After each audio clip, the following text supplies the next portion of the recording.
சித்திரை திருவிழாவோட ஹைலைட்டே அழகர் மதுரைக்கு வர்றது தான். அதை பார்க்குறதுக்கு தான் எதிர்சேவைக்காக இப்போ தெல்லாக்குளம் வந்திருக்கேன்.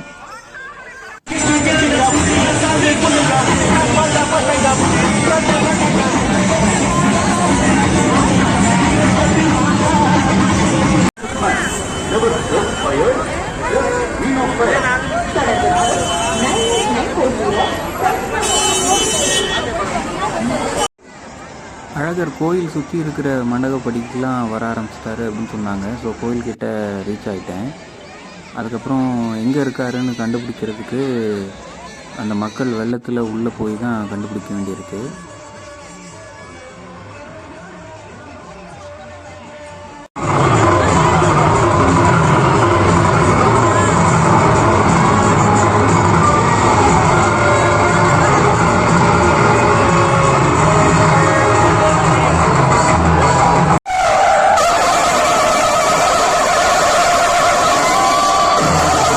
அடுத்து எந்த மண்டபப்படிக்கு போவார் அப்படின்னு கண்டுபிடிக்கிறதுக்கு இந்த கொடியை ஃபாலோ பண்ணால் போதும். ஆஞ்சநேயர் கொடி எங்கே போதோ அடுத்து அங்கே சுவாமி வராருன்னு நம்ம கொஞ்சம் பிளான் பண்ணி போகலாம்.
எத்தனை தடவை பார்த்தாலும் மறுபடியும் இன்னொரு மண்டபப்படி போய் பார்க்கலாமா அப்படின்னு தோன்ற மாதிரி ஒரு ஃபங்க்ஷன் தான் இது.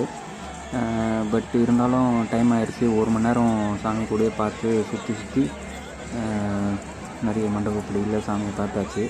அடுத்து வர்றவங்களுக்கும் வழி விடுவோமே அப்படின்னு சொல்லிட்டு இந்த கூட்டத்துலேருந்து எதிர்த்து போகிறதே ஒரு பெரிய சவாலாக இருக்கும். அப்படியே அந்த கூட்டத்துலேருந்து வெளியில் வந்து கொஞ்சம் பிரசாதம் வாங்கி சாப்பிட்டுட்டு மோரெல்லாம் வாங்கி குடிச்சிட்டு திருப்பி வீட்டுக்கு கிளம்பியாச்சு. நிறைய ஃபேமிலியாக வந்து இன்றைக்கி நைட்டு தங்கிட்டு நாளைக்கு காலையில் ஆற்றுல இறங்குறதையும் தீர்த்தவாரியும் பார்த்துட்டு தான் நிறைய பேர் கிளம்புவாங்க. அப்படியே ஆற்று இறங்குற இடமும் பார்க்கலாம் அப்படின்னு வந்தால் பயங்கர போலீஸ் செக்யூரிட்டி. உள்ளே யாரையும் அலோவே பண்ணலை. எல்லாம் வெளியில் தான் தங்குவாங்க போல். நம்ம அதை பார்த்துட்டு அப்படியே வீட்டுக்கு கிளம்பியாச்சு.